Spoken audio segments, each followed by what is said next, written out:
October 24th, 1929, Black Thursday. The stock market crashed and continued to go down. Within a week, total market value had dropped $30 billion, roughly 10 times the amount of the federal budget. The result? Panic. President Herbert Hoover tried to calm things down, calling the collapse a passing incident in our national lives. He said things would be back to normal in just 60 days. But by then, the U.S. Depression had spread around the world.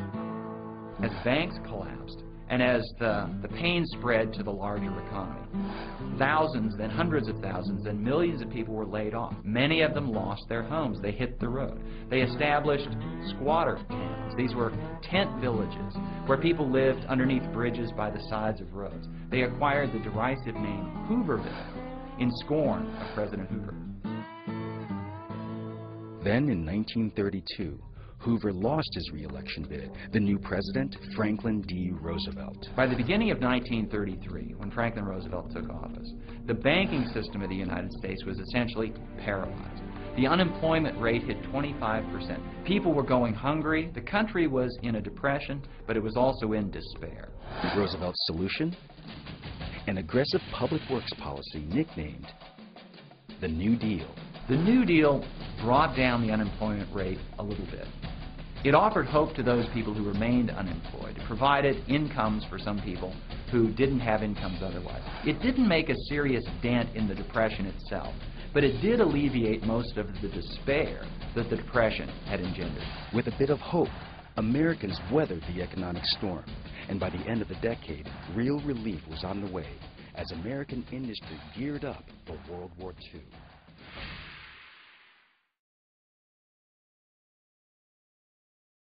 In 1929, the financial house of cards collapses, and the overinflated stock market plunges into a Great Depression. A financial panic grips the world. For the majority, it means the interminable line outside factory gates, desperately hoping for a job that rarely comes. It means hunger and the march of the unemployed in the nation's capital. With acute domestic problems, America would now isolate herself more than ever from the international scene. It started in America, but practically overnight an economic blizzard swept the world. In Japan, France, Britain, always the unemployed, the soup kitchens, the grinding poverty, and the despair.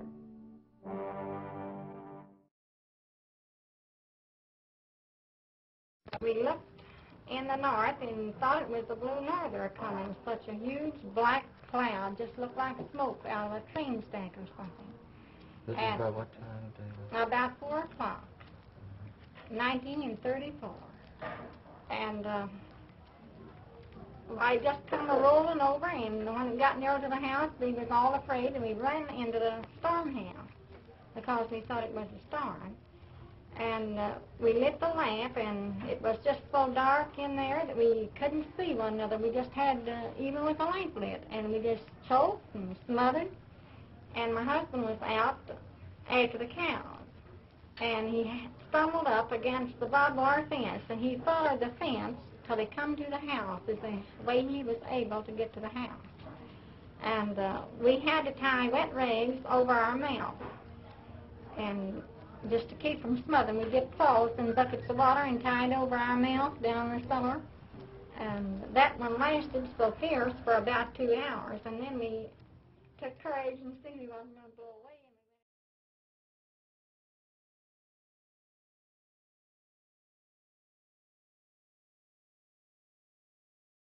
The dark realities of the moment. This nation is asking for action, and action now. Our greatest primary task is to put people to work. Happiness lies not in the mere possession of money. It lies in the joy of achievement, in the thrill of creative effort, the joy, the moral stimulation of work. Let me assert my firm belief that the only thing we have to fear is fear itself.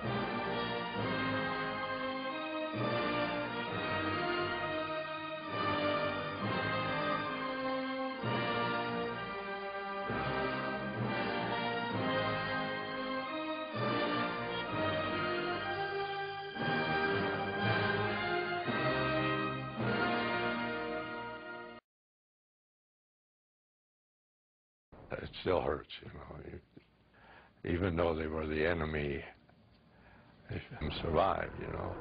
They're still humans.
December 7th, 1941, a day of infamy.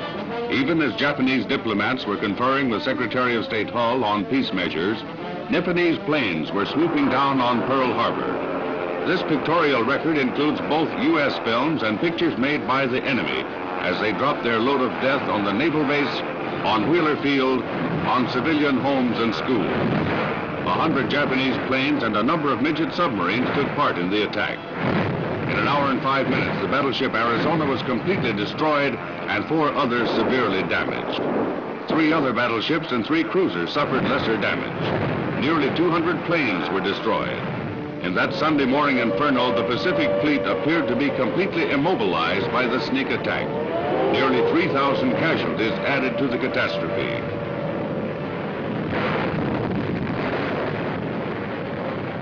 Within hours, the United States declared war.